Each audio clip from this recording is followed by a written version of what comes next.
Bienvenue à tous en ce dimanche de veille de Hanouka, on y reviendra peut-être tout à l'heure. Nous avons le plaisir, l'honneur de recevoir Dominique Schnapper, la sociologue, membre honoraire du Conseil constitutionnel, directrice d'études à l'École des hautes études en sciences sociales et last but not least, présidente du Conseil des sages de la laïcité. Vous avez été nommée à ce poste par le ministre de l'Éducation nationale de l'actuel gouvernement, Jean-Michel Blanquer. Alors avec vous, beaucoup de sujets que nous allons évoquer, beaucoup de sujets, on va partir bien sûr du problème de l'absence en France de démocratie sociale, mais j'aimerais quand même, avant que nos chroniqueurs, Hervé Nathan d'Alternatives économiques et Guy Michaeli, directeur général de Causeur, vous passent à la question, évoquer certains des livres que nos auditeurs connaissent aussi, parce que vous êtes bien sûr une légende de la vie intellectuelle française. Vous l'êtes devenu, Dominique. La communauté des citoyens, bien sûr, juifs et israélites. C'est un super classique de la réflexion sur le judaïsme français qui était paru en 1980 et souvent réédité en collection de poche. Plus récemment, l'esprit démocratique des lois, notamment la démocratie providentielle, mais aussi la citoyenneté à l'épreuve, la démocratie et les juifs. Votre dernier livre qui est paru l'année dernière aux éditions Gallimard. On en parlera d'ailleurs dans la deuxième partie de l'émission. Mais commençons par le commencement, puisque c'est l'actualité, puisque nous sommes aussi et encore dans une semaine sociale avant les trêves de Hanouka. Qu'est-ce que vous pensez, vous, de cet âge pivot de 64 ans? Alors, il faut juste rajouter dans ces cas-là qu'elle a fait aussi un livre, il y a très longtemps, sur le chômage. Et elle a fait un livre aussi sur le chômage. Vous avez raison, Interruption de Guy Michaeli, mais il a tous les droits, il est chez lui maintenant à Radio J. Donc, je reprends le fil de ce que nous disions. Nous sommes au terme d'une semaine sociale, chargée. Les grèves continuent. On ne sait pas trop s'il va y avoir une trêve de Noël, comme on dit. Trêve de Hanouka pour nous. Qu'est-ce que vous pensez, vous, de l'insistance, de l'arc-boutement du Premier ministre actuel sur cet âge pivot de 64 ans? A-t-il raison ou est-il totalement aveuglé par son idéologie néolibérale?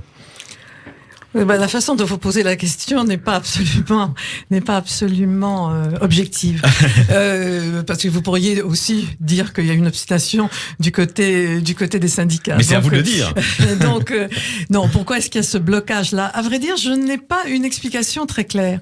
Il me semble que le projet de réforme du système de retraite, qui ressemble absolument à ce qui s'est passé en 1945, quand on a voulu étendre la sécurité sociale à l'ensemble de la population française, et qu'il y a eu là-dessus la protestation d'un certain nombre de groupes qui ont fait que on s'est retrouvé avec toute une série de régimes différents les uns les autres. Donc ce qu'on n'a pas réussi à faire en 45 dans l'élan de la victoire, si on peut dire, enfin, de la fin de la guerre, du CNR, du général de Gaulle, il est probable que c'est encore plus difficile de le faire aujourd'hui.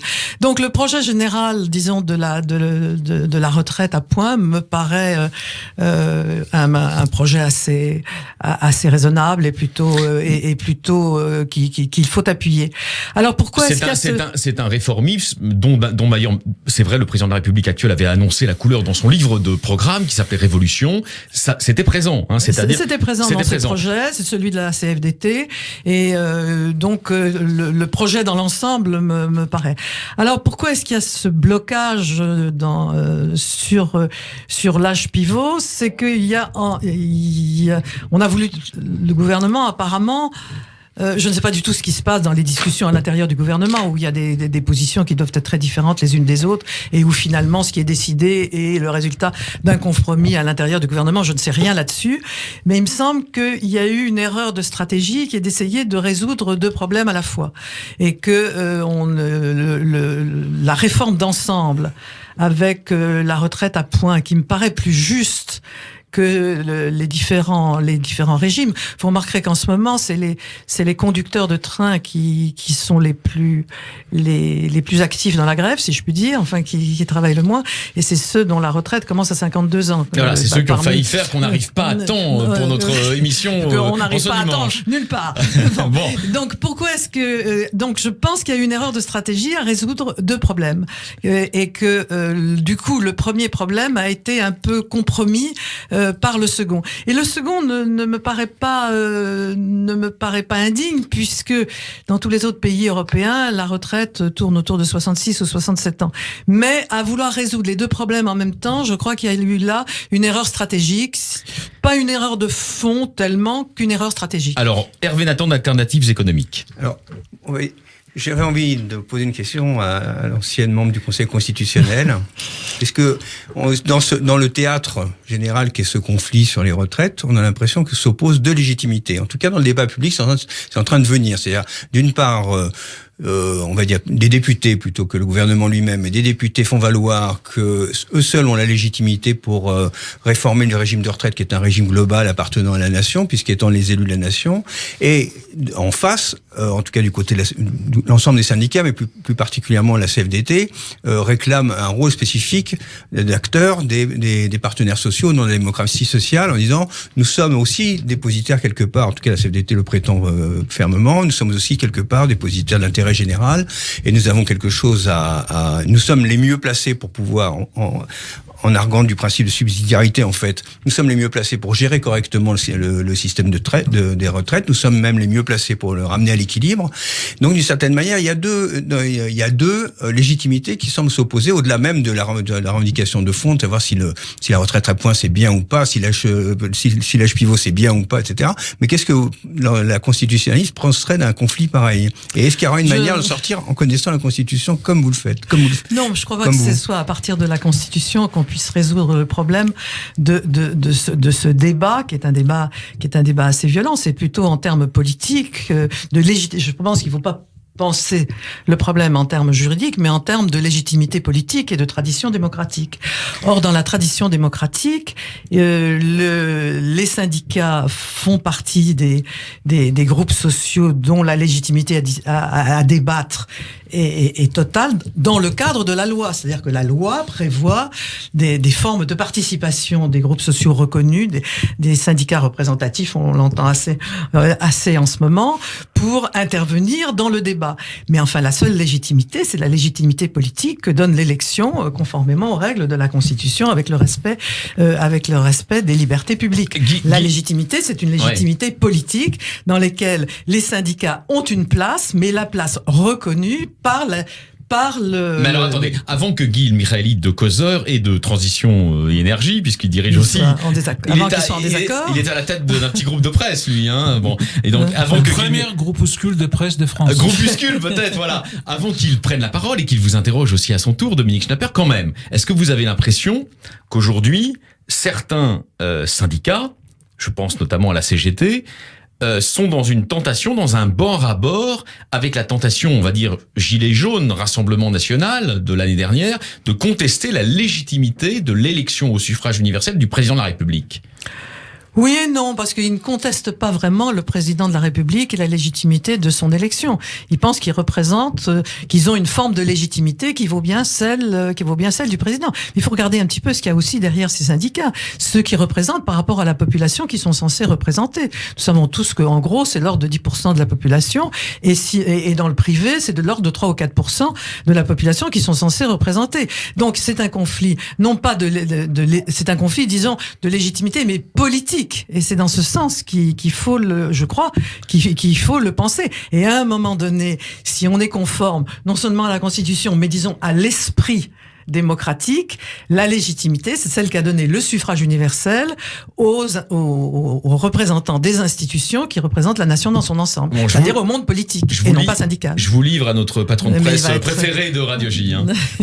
J'espère que vous me livrez avec précaution. Oui, non. Oh, il est plutôt gentil. Oui, j'ai bien mangé ce matin, c'est bon. En tout cas, il a la parole. Bon, ça va alors. Et donc, justement, est-ce que le problème n'est pas que la Ve République ne livre pas suffisamment de légitimité, puisque le Parlement est très très très affaibli, et puisqu'on arrive avec une minorité de premier tour à avoir les clés de la maison, de la voiture et de la maison de campagne pour 5 ans, et que le seul rapport de force, au lieu d'être dans le Parlement avec une coalition, c'est-à-dire avec une majorité légitime, on se retrouve avec des légitimités bricolé, des nombres de manifestants sur lesquels on ne peut pas être d'accord, des taux de participants à la grève, des nombres de TGV qui circulent aujourd'hui et hier. Alors, je vais vous faire une confidence, c'est que en 1962, j'ai voté contre cette constitution parce que je trouvais qu'elle n'était pas une constitution suffisamment républicaine et qu'elle était trop monarchique et qu'elle donnait trop de pouvoir au président. Donc, de sentiment, je ressens tout à fait ce À l'époque, que vous étiez d'accord avec Mitterrand, quoi, pour le dire en un mot. Ouais. Vous savez, en politique, on choisit ses ennemis, on ne choisit pas ses alliés. Ça, c'est vrai. Bien. Alors, donc, je suis sensible je suis tout à fait sensible à cette critique, mais le peuple français a voté cette constitution à 80%. Et à partir du moment où le peuple français l'a voté à 80%, on fait avec. Or, c'est une évolution de toutes les démocraties. Regardez ce qui se passe en Angleterre. Monsieur Johnson va pouvoir faire pendant 5 ans tout ce qu'il veut, sans aucun contrôle. Quant à Monsieur Trump, il va probablement se faire réélire, et même aux États-Unis, qui ont été construits, dont la Constitution a été construite avec pour les contre-pouvoirs contre le pouvoir du président, il fait quasiment ce qu'il veut. Un président avec un Sénat qui n'est pas de la même couleur a des problèmes. Oui, mais enfin, il se trouve qu'il est de la même couleur, et c'est pas par hasard s'il est de la même couleur. Oui, bon, laissons le cas américain pour revenir donc à la République française. Alors, il y a une évolution, effectivement, dans laquelle les contre-pouvoirs, disons, sont affaiblis. C'est une donnée qu'on retrouve donc dans toutes les grandes démocraties aujourd'hui. Il y a eu une réforme en 2008 quand Sarkozy a proposé cette réforme qui s'efforçait de donner plus de pouvoir au Parlement. Enfin, la direction de la réforme, c'était de donner plus de pouvoir et au Parlement et au Conseil constitutionnel, d'ailleurs, par l'introduction de la question prioritaire de constitutionnalité. Mais il y a un poids politique, en dehors du texte même de la Constitution, il y a un poids politique considérable du fait que le président de la République est élu au suffrage universel. À partir du moment où il est élu au suffrage universel, il a une forme de légitimité dont le Parlement, avec tous les problèmes du mode de scrutin que vous avez indirectement soulevé tout à l'heure, ne compense pas. Oui, mais alors, avant qu'Hervé... Mais les Français aiment, laissez-moi juste une phrase, les Français aiment beaucoup l'élection du président de la République au suffrage universel. Moi, j'ai toujours été contre, et c'est pour ça que j'avais voté non au projet constitutionnel, mais les Français, c'est là où ils voient la légitimité politique. Il faut prendre ça comme une donnée de fait. Alors ça, c'est vrai, Dominique Schnapper, avant que l'un des représentants du contre-pouvoir, je ne sais pas s'il y a le contre-pouvoir dans notre émission, mais en tout cas du contre-pouvoir, Hervé Nathan, vous réponde, un mot quand même encore. On comprend très bien votre critique de la 5e, tout ça est vrai. L'inexistence de contre-pouvoir, en quelque sorte. Enfin, la faiblesse des contre-pouvoirs. La faiblesse. Écoutez, la faiblesse. Regardez la rue, nous avons un pouvoir quand même extraordinairement faible. Alors justement, non, nous avons un pouvoir politique sans très doute faible. Ok. Oui. Mais est-ce que vous pensez que l'inappétence actuelle du chef de l'exécutif et du président de la République pour négocier avec les syndicats vient au fond de la certitude qu'il y a une sorte de stabilité du régime qui rend cette négociation en quelque sorte secondaire, en dépit du caractère massif de la colère populaire? Mais il ne cesse de discuter. Oui. Il cesse de discuter. Oui. On dit qu'il n'y a pas de débat, mais oui. on cesse de discuter. Oui, sauf que pour l'instant, et ce n'est pas... c'est pas parce qu'on n'est pas arrivé à un résultat qu'il n'y a pas eu de discussion. Et ce n'est pas être hostile à ce gouvernement que de le dire. Pour l'instant, il n'y a pas de recul. Il y a des discussions, mais il n'y a pas de recul. Ils ont cédé sur beaucoup de points. Quand la présentation du projet a tenu compte de beaucoup de choses par rapport à ce qui avait circulé. Moi, je ne suis pas dans les bureaux, je ne sais pas exactement ce qui avait circulé. Mais enfin, ce dont on avait entendu parler par l'intermédiaire de la presse, il y a eu beaucoup de points sur lesquels le gouvernement a donné des gages et on sentait le résultat quand même des discussions. Il y a eu un point qui est on va certainement y revenir sur le point de l'âge pivot qui a cristallisé l'opposition, mais sur beaucoup d'autres points, le gouvernement a tenu compte des débats. Justement, sur l'âge pivot, est-ce que c'est pas le symbole justement d'une certaine manière du non-respect des institutions, en tout cas tel que le prétendait le vouloir le général de Gaulle, pour lequel vous n'avez pas voté à l'époque. Non, je m'en ressens ça. J'ai voté une fois où c'était au travaux de l'Algérie, j'ai voté pour le général de Gaulle. J'ai voté contre cette constitution que je trouvais trop monarchique et pas assez républicaine. Justement, mais il y a une sorte de trahison on peut dire comme ça, de l'esprit de la Constitution, lorsque le président de la République se fait élire en disant « je vais faire une réforme des retraites » et il n'y aura aucune mesure d'ordre paramétrique, bon, je ne sais pas s'il faut traduire encore pour nos auditeurs, parce que tout le monde doit savoir. En tout cas, il n'y avait pas de mesure financière, puisque c'était justement, on ne devait faire que la retraite par points universelle, et que le Premier ministre, apparemment, en tout cas l'exécutif, met ça sur la table et refuse d'en bouger. Ça, c'était pas dans le mandat, d'une certaine manière. C'est pas pour ça que les électeurs... Attendez, oui. Il y a déjà un procès pour dire, en premier tour, le président de la République actuel n'a recueilli que 22% des voix, 24%, merci de me corriger, 24% des voix sur son programme, puisqu'on peut dire en premier tour on vote sur un programme, puis au deuxième tour on vote sur d'autres choses, puisqu'il y a 2 tours, mais surtout il n'a même pas respecté la parole sur laquelle il s'était engagé. Bon. Et de cette manière, dans une situation de monarchie républicaine, est-ce que le roi républicain peut trahir ce de dire ? Je voudrais vous rappeler que le mandat impératif ne fait pas partie de la pratique de la démocratie.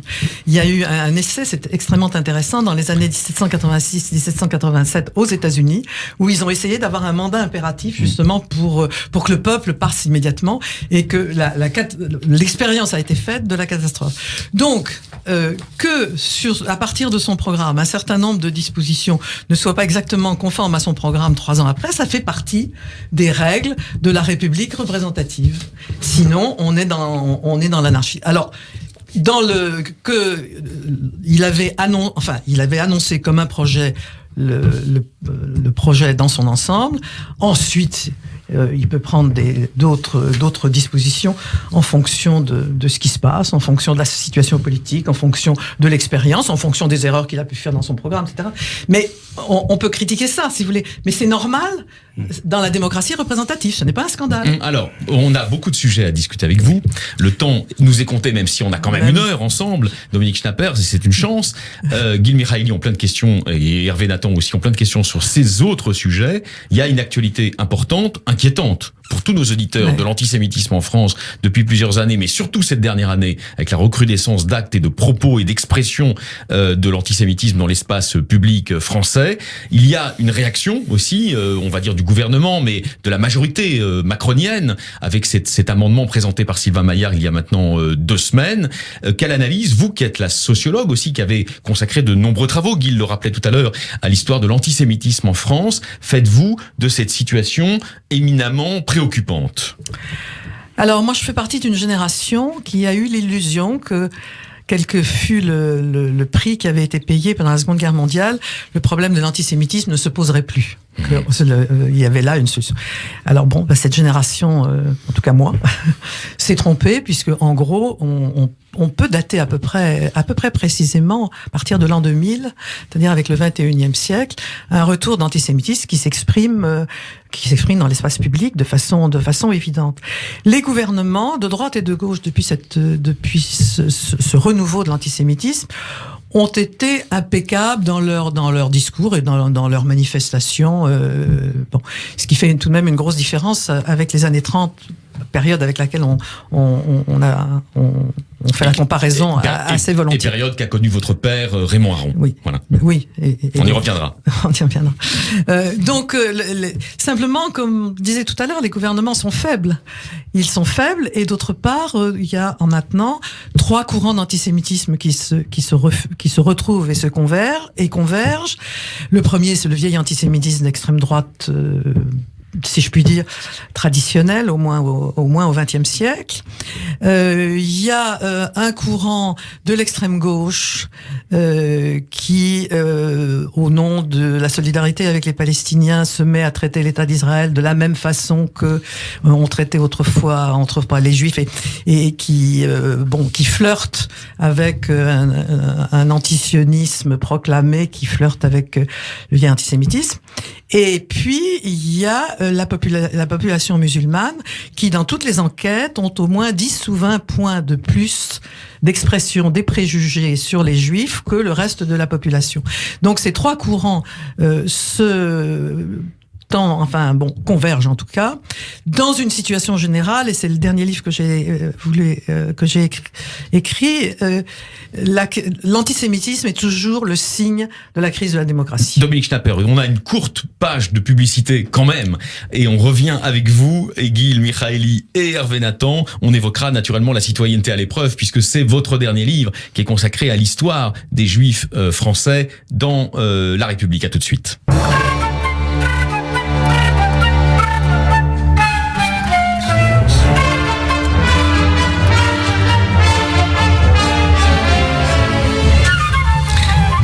On refait la semaine continue. C'est avec vous, cher Dominique Schnapper. On ne vous présente pas pour nos auditeurs. Vous êtes d'ailleurs une habituée aussi de nos radios depuis de nombreuses années. Vous avez consacré beaucoup de travaux à l'histoire des Juifs dans la République française, dont votre dernier livre, La citoyenneté à l'épreuve, la démocratie et les Juifs, que nous évoquions à l'instant.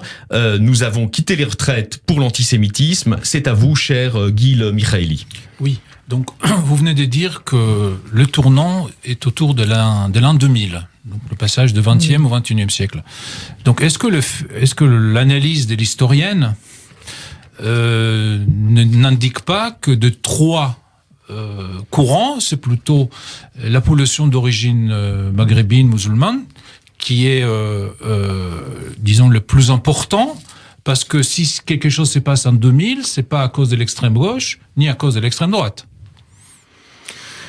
Oui, sauf que l'histoire de l'antisémitisme montre que c'est un des courants continus dans notre société. Simplement, il y a des moments où il s'exprime plus dans l'espace public ou moins.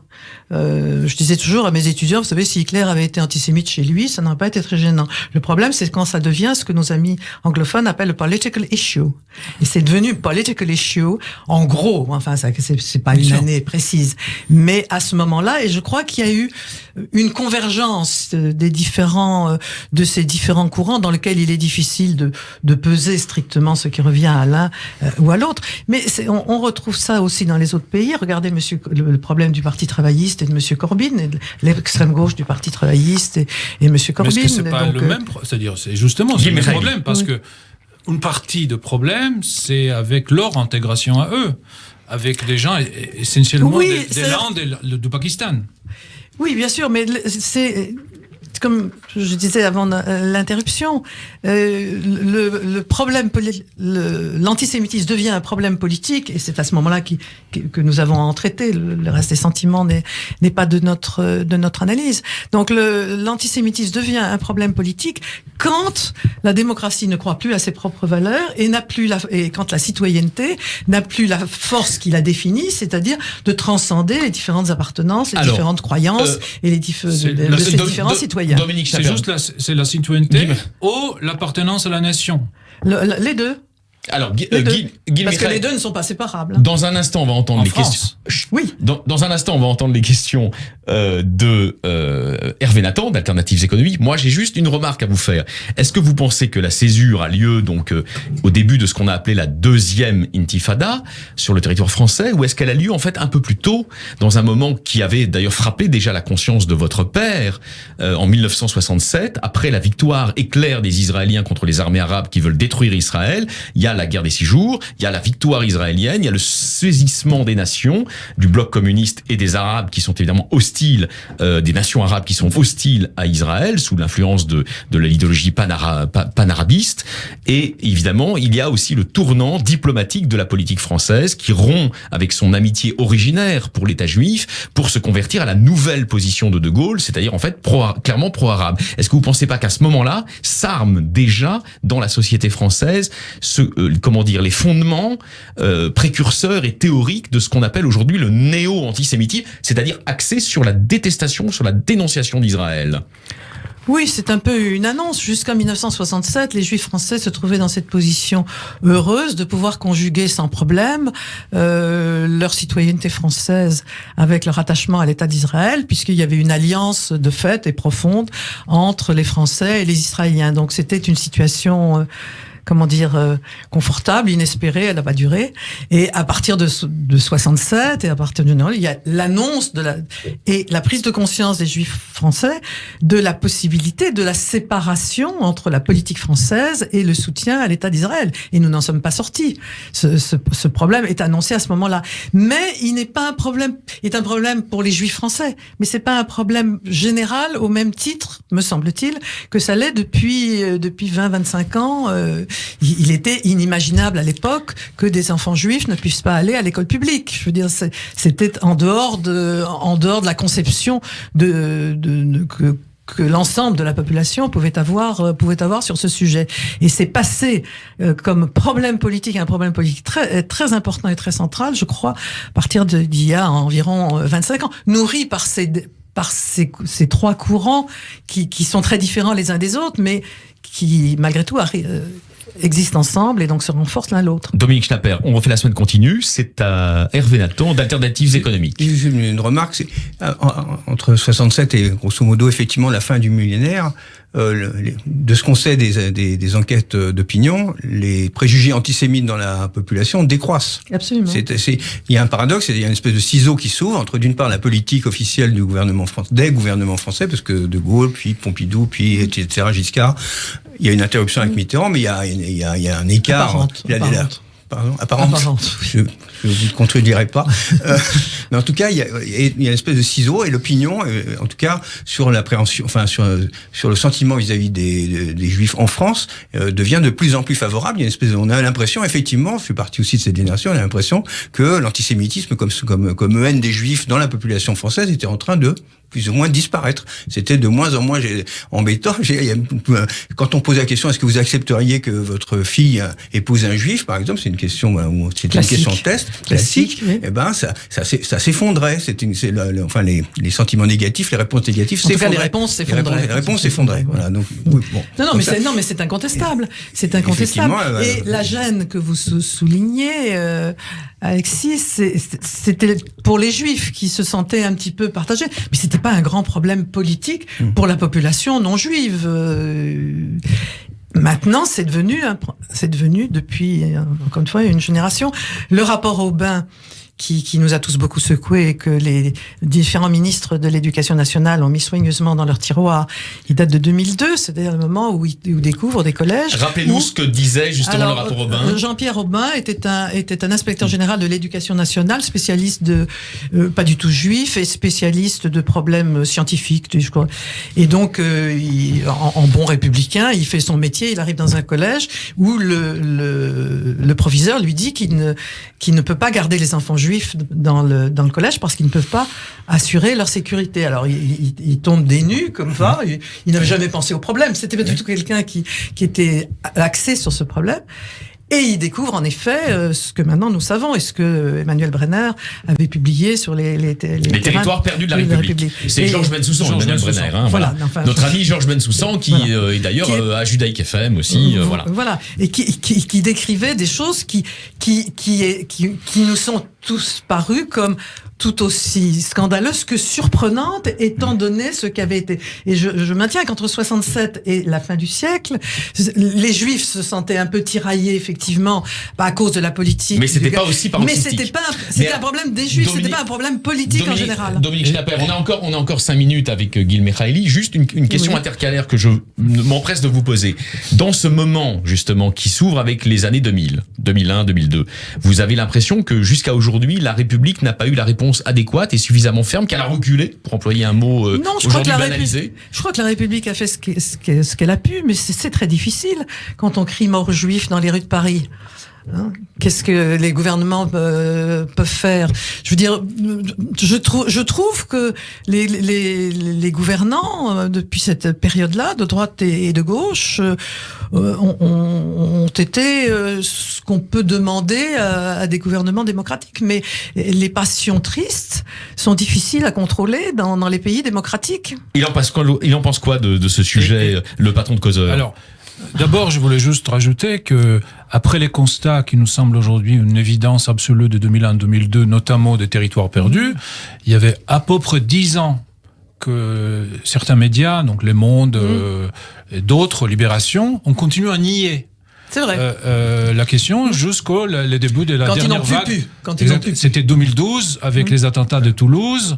Donc on tue des militaires, on tue des enfants juifs, etc. Donc ils étaient plus en capacité de nier. Mais chaque fois qu'on peut, on essaye de noyer le poisson. Donc ça, c'est une première remarque. Mais la deuxième remarque est la question.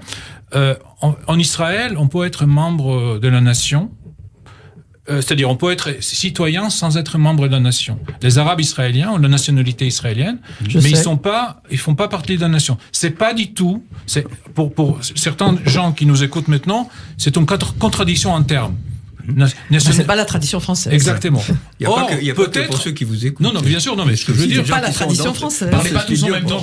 Parlez pas tous en même temps, on vous entend plus. Alors, ce que je voulais dire, c'est que il me semble qu'avec le problème, avec un certain islam, avec une partie des musulmans en France, on a mis cette option sur la table. Il y a des gens qui sont citoyens français, qui exigent tout ce qu'on peut exiger d'un distributeur de billets et de services, mais qui refusent d'être membres de la nation. Dominique Schnapper. Oui, il y a un problème d'intégration d'une minorité de la population issue de l'immigration. Alors, c'est une minorité au sens statistique du terme, mais les minorités sont quelquefois très significatives et ont un rôle politique qui dépasse leur représentation statistique. Et il est certain qu'il y a des marges de la société française où des personnes disposant de la citoyenneté française et de tous les droits qu'elle donne, par ailleurs, n'adhère pas en profondeur à ce qui constitue la nation française. Dominique oui, c'est un problème. Et c'est ce genre de problème qu'exprime l'antisémitisme. C'est political issue. Et ça, c'est pas politique. quelques gens chez eux. Non, c'est political issue. Nous sommes bien pas non d'accord. plus les Et c'est musulmans. bien la crise de la démocratie. Bien sûr, c'est pas tous les musulmans. Personne ne pense que c'est tous les musulmans. Nous disons évidemment qu'il y a Nous disons évidemment qu'il y a une partie minoritaire de la population musulmane qui, etc. Ça va de soi. Merci Dominique Schnapper. Donc encore une question de Hervé Nathan et juste avant quand même une remarque parce que ça vient à propos. Récemment, on a assisté aux surenchères démagogiques du président de la France insoumise, c'est Jean-Luc Mélenchon, qui a attribué aux organisations pro-israéliennes en Grande-Bretagne aussi bien qu'en France d'ailleurs au CRIF, la défaite de la ligne travailliste, on va dire travailliste populiste de Jeremy Corbyn en Grande-Bretagne. Qu'est-ce que vous pensez de ce drift idéologique de la France insoumise vers ce qui était le gaucho-lepénisme des années 90 ? Qu'est-ce qui se passe à la France insoumise ? Ils sont en train de draguer ce segment islamiste des quartiers ? Écoutez, disons que c'est la dérive politique. C'est la dérive. La dérive. C'est la dérive. D'un homme ou d'une formation politique en général ? Écoutez, la lutte contre l'antisémitisme et la laïcité faisait partie du capital intellectuel et moral de la gauche. Hervé Nathan d'Alternatives économiques. C'est moi qui va faire l'avocat du diable. Bien sûr. Il faut bien qu'il y en ait un. Est-ce que, alors, je vais pas défendre l'expression de Jean-Luc Mélenchon est évidemment condamnable pour la simple bonne raison qu'il a passé le CRIF. Alors on va parler du CRIF parce que quand on reprend l'expression précise de Jean-Luc Mélenchon. C'est un texte au départ. C'est pas le texte au départ, etc. Donc faut mettre de côté. Donc on y a réfléchi. Dominique Schnapper. On n'est pas entraîné par la discussion où on en dit plus que ce qu'on pense. C'est un texte prémédité. Et Mélenchon est un intellectuel. Ces textes veulent dire ce qu'ils disent. Voilà. Donc je vais essayer de le défendre quand même. Non, mais c'est un fait. Je veux dire. Oui, c'est un fait, mais je ne dis pas ça. Non, mon propos, c'est pas de nier ça. Par ailleurs, moi, je pense que ce qui est condamnable, c'est notamment d'avoir institué le CRIF comme un adversaire au même titre que le néolibéralisme, la Commission européenne, c'est un adversaire politique. Tout d'un coup, le CRIF a été mis par Jean-Luc Mélenchon sur le Conseil représentatif en Angleterre. Oui. On vous entend plus. On va essayer de rester dans le débat dans la société française. Laissons Hervé Nathan développer. Donc, si je suis coupé tout le temps, je vais pas y arriver. Donc, est-ce que voilà. Sauf que la différence, effectivement, c'est est-ce qu'on est la question que moi je me suis posée, c'est est-ce qu'on est au début d'une dérive qui peut être alors tout à fait mortifère et condamnable dès le début, dès le moment où elle se manifeste, est-ce que je serais à tout pas à faire, ou est-ce que effectivement il va rectifier ça, on va voir, sachant quand même qu'il y a eu un incident entre le CRIF et la France insoumise au moment de l'hommage à Madame Mireille Knoll qui a été assassinée en 2018, où des personnes se réclamant du CRIF ont voulu d'expulser la délégation de la France Insoumise qui était venue exprimer sa solidarité. D'une certaine manière, on laisse Dominique Schnapper répondre. il y a une mise en cause, je termine, et il y a une mise en cause qui, quand même, qu'on ne peut pas nier, enfin, sur laquelle il faut répondre, quand Jean-Luc Mélenchon dit que ce n'est pas tant le CRIF qu'il critique que son président, Francis Khalifa, parce que il va au-delà de ce que devrait être le CRIF. Selon lui, selon Jean-Luc Mélenchon, ça n'engage que... Il dérive vers le communautarisme pour être précis, puisque c'est son expression. Absolument, ça n'engage évidemment que Jean-Luc Mélenchon. Vous en pensez quoi, vous, de l'objection, disons, d'Hervé Nathan, hein? Non, c'est pas une objection, je la prolongerai un petit peu. C'est l'ambiguïté du statut du CRIF. Le CRIF, nous le savons, est l'héritage des drames de la Seconde Guerre mondiale, et c'est ce qui explique sa légitimité. Mais d'autre part, étant donné le caractère politique qui est devenu le problème de l'antisémitisme et du rapport à Israël, inévitablement, il devient une espèce d'instance politique. Ce que personnellement je trouve regrettable, parce que ce n'est pas dans la tradition de la République française.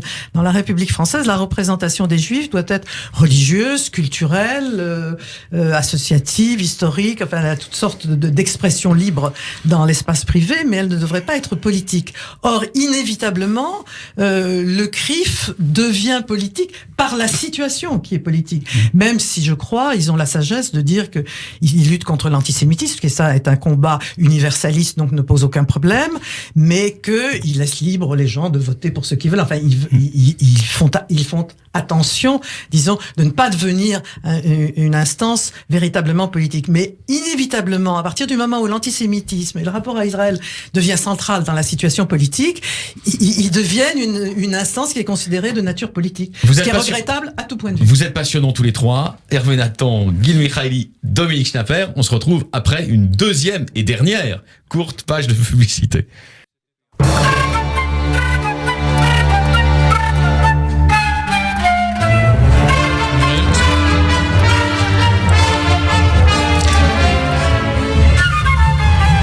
On est toujours sur Radio J et évidemment on refait la semaine continuant ce dimanche 22 décembre, veille de Hanouka. Nous sommes avec Dominique Schnapper, vous êtes un peu notre cadeau de Hanouka. Les auditeurs jugeront depuis tout à l'heure, donc avec l'ami Gil Mikhaïli, avec l'ami Hervé Nathan. Nous nous sommes gentiment disputés sur certains sujets, mais c'était passionnant. Et nous nous envolons pour Jérusalem où nous retrouvons notre correspondante Pascal Zonshine. Pascal, bonjour. Bonjour Alexis. Bonjour Pascal, alors de quoi nous parlez-vous aujourd'hui ? Eh bien, sans surprise, cette semaine israélienne aura encore été politique, mais on peut aussi la regarder à travers le portrait en creux de 3 femmes, 3 absentes, une magistrate, une prisonnière, une combattante. La magistrate, c'est Orly Ben-Ari Ginsberg, jusque-là inconnue du grand public. Elle a été propulsée sur le devant de la scène quand le ministre israélien de la Justice l'a choisie pour succéder provisoirement à Shai Nitzan au poste de procureur de l'État. Nomination par intérim, décidée par le ministre d'un gouvernement de transition, contre l'avis du procureur général, au moment où les relations entre le parquet et le chef de l'exécutif israélien n'ont jamais été aussi exécrables. Et nomination suspendue à la dernière minute par la Cour suprême. Il faut dire que le poste est particulièrement sensible, considérant que le procureur de l'État sortant avait poussé le procureur général Mandelblit à prononcer l'inculpation de Benjamin Netanyahou.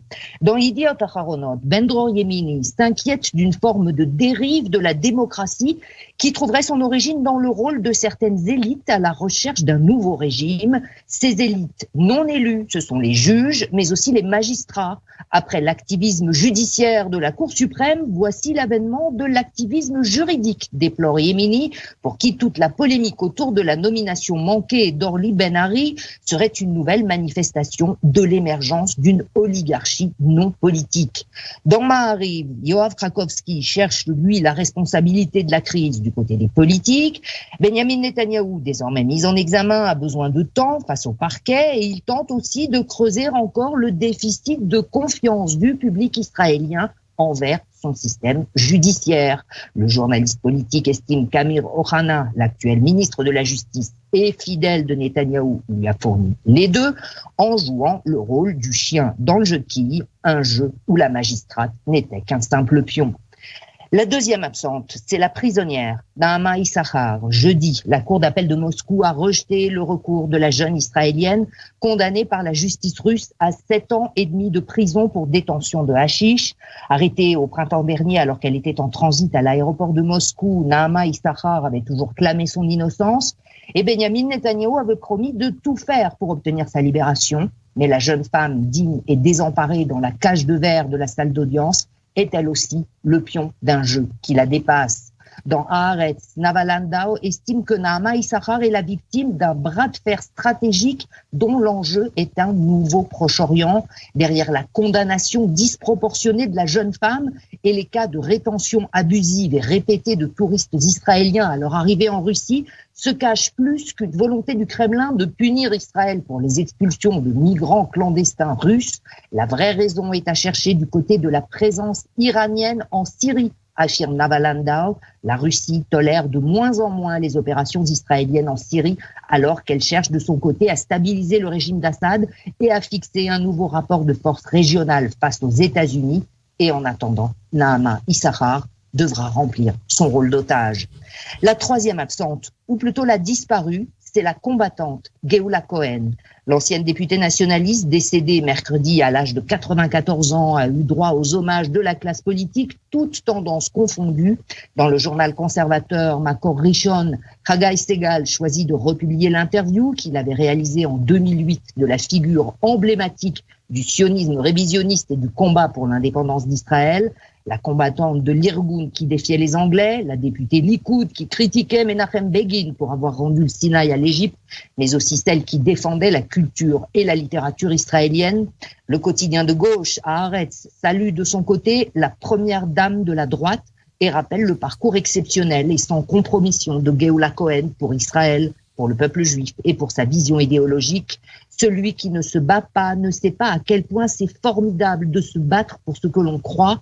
À 18 ans, je voulais changer le monde. Je le veux toujours, déclarait Geoula Cohen quelque temps avant sa mort, quand les femmes d'Israël, même absentes, restent incontournables.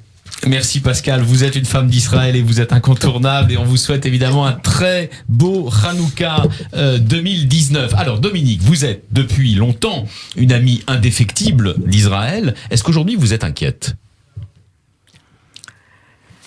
Pas plus que dans les années précédentes, où je pense que la situation a toujours été dangereuse et que Israël a la capacité de vivre dans ce danger d'une sorte de façon pérenne. Alors, comme vous savez, mon père était très pessimiste. Raymond Aron était très pessimiste sur l'avenir d'Israël. Il disait c'est comme l'empire des croisés. Enfin, c'est le royaume des croisés. Il était extrêmement pessimiste. Mais c'est quelqu'un qui avait eu une autre expérience historique par définition que les générations suivantes. Dans ce Moyen-Orient tel compliqué, comme dirait le général de Gaulle, la situation d'Israël, paradoxalement, n'est pas plus mauvaise maintenant qu'elle ne l'a été dans d'autres configurations. Ça vous réjouit qu'il y ait des rapprochements avec une partie du monde sunnite ? Non, on est dans la réelle politique. La réelle politique, ça n'est jamais réjouissant. On est dans la réelle politique. Hervé Nathan, d'Alternatives économiques. Moi, je suis inquiet pour Israël et pour le peuple palestinien, parce que je pense que la décision qu'a pris le président Trump de reconnaître d'abord Jérusalem comme capitale, puis de fait les annexions de ce qu'on appelait, dans le temps on appelait ça West Bank. Judée-Samarie, c'est la Judée-Samarie. C'est la Judée-Samarie ou c'est la Cisjordanie. Donc d'accepter ça fait que maintenant Israël est en train de se métamorphoser, et j'ai entendu mon voisin dire il y a des gens qui sont citoyens et d'autres qui font partie du peuple. Le problème, c'est que dans la configuration, 49, oui, c'est depuis 49, mais bon, c'était une minorité qui avait été battue en plus, etc. On va pas refaire. J'ai pas envie de refaire toute l'histoire. Non. Mais posez une question à Dominique. Pour aller vite, est-ce que on peut, alors on revient à cette histoire, est-ce qu'on peut avoir durablement un pays dans lequel il y a une nation et qui ne représenterait plus que à peu près la moitié de la population, et l'autre partie serait citoyenne mais ne serait pas dans la nation. Dominique Schnapper, très bonne question. La question est très bonne, mais comme les bonnes questions, elle n'a pas de réponse. C'est-à-dire que effectivement, c'est une contradiction. Je veux dire, Israël est une contradiction constante. Il a été construit pour réunir tous les Juifs et elle n'en a réuni qu'une partie. Elle a été construite pour réunir des Juifs qui en général n'étaient pas religieux. Elle est obligée de faire appel à la tradition religieuse la plus orthodoxe pour garder un projet. Enfin, je veux dire, on peut aligner toutes les contradictions qui font que Israël ne devrait pas exister si les pays étaient logiques. Alors, Israël est parfaitement illogique, vous le rappeliez tout à l'heure. Et pourtant, ça marche. Hein. Non, ça existe. C'est pour ça que ça marche. Ouais. Ça existe. Bon, ça existe. Ça existe, et les années passant, ça a une forme d'existence qui s'affirme de plus en plus. Alors, ils ont eu un gros problème avec l'arrivée quand même de 10% de la population arrivée de Russie, et de pas n'importe quelle Russie, de la Russie soviétique. Mais apparemment, en dépit de toutes les difficultés, ça finit par bon. Alors, on est un peu dans l'ordre du en tout cas de l'irrationnel, peut-être d'une sorte de miracle, pas du tout religieux, un miracle politique. Alors, le peuple juif est à l'image d'Israël, c'est-à-dire qu'il est d'une grande pluralité. On vient de l'entendre d'ailleurs avec les interventions très contrastées de nos chroniqueurs aujourd'hui. La parole est à Gil Miraeli, directeur général de Causeur. Alors, première remarque, c'est que moi aussi, je suis un peu inquiète, parce qu'Israël, c'est pas une simple démocratie, mais comme la France et d'autres pays, c'est une démocratie libérale. Et ce mot libéral, ça veut dire essentiellement et concrètement tout ce qui empêche une démocratie de devenir une dictature de la majorité. Et tous ces éléments en Israël sont en train d'être affaiblis, comme dans d'autres pays. Donc, c'est pas un phénomène particulièrement israélien, mais en Israël, ça me touche de plus près. On peut dire que d'ailleurs à nos auditeurs que vous êtes vous-même né en Israël, vous étiez citoyen israélien jusqu'à ce que vous deveniez citoyen français. Donc sans renoncer à ma nationalité israélienne. Bien sûr, donc, bien sûr. Donc c'est une source d'inquiétude en tant que occidental et en tant que israélien et en tant que français. Je pense que partout ces éléments qui empêchent, parce que c'est très facile de dire la démocratie c'est la majorité. Mais qui empêche la majorité de devenir... Non, c'est le respect de la minorité. Exactement. Aussi. Non, exactement. Non, mais c'est pas que évidemment. Je veux dire, quand on demande quelqu'un dans la rue qu'est-ce que c'est que la démocratie, pour lui, c'est essentiellement la majorité. Mais en fait, sans tout ce qui empêche la majorité de devenir le pire des dictateurs, c'est pas la peine d'avoir la démocratie. Donc, juste ça. Et ensuite, sur les contradictions, Israël, c'est pas un pays cartésien. Parce que la vie n'est pas cartésienne. Et donc, on trouve des solutions qui sont pas très rationnelles et qui sont contradictoires pour pouvoir continuer. Je pense que si on met tout au clair, c'est la façon la plus sûre d'arriver à la guerre civile.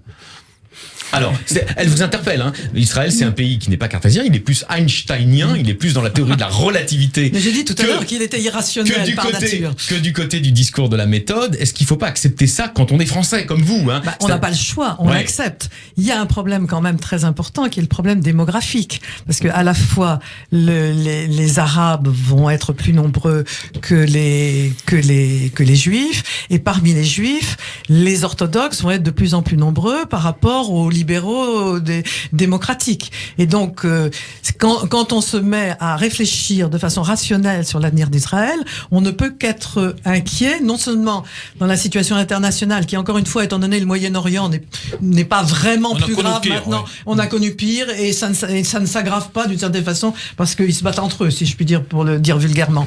Mais dans la situation interne d'Israël, d'autre part, Israël, les penseurs israéliens sont beaucoup sous l'influence des universités américaines, pour des raisons que nous connaissons, parce qu'il y a énormément d'échanges, parce que, comme disait Daniel Bell, c'est un seul peuple et deux nations. Et du coup, ils ne sont pas des défenseurs suffisamment affirmés de la démocratie libérale. Et ils le sont de moins en moins, et il y a là une influence intellectuelle qui est redoutable. Donc, dans l'irrationalité, on peut penser que la situation actuelle Israël n'est pas plus grave que depuis quelque temps et qu'elle le sera. Ce sera votre conclusion, Dominique Schnapper. C'était passionnant. On a beaucoup parlé, bien sûr, avec vous, de la situation du peuple juif dans sa globalité et du peuple juif en Israël en particulier. C'était passionnant. Merci pour cette heure de pile-poule avec les camarades Gil Michaeli et Hervé Nathan. Un mot encore, Dominique. Le titre de votre prochain recueil chez Odile Jacob, qui va être consacré justement à vos articles sur la, entre guillemets, question juive. Il s'appellera Les temps inquiets. Les temps inquiets, justement, voilà, c'est un bon reflet de la dernière partie de notre conversation. Temps inquiets et temps d'espérance. En attendant, un très joyeux Hanouka Sameha à tous.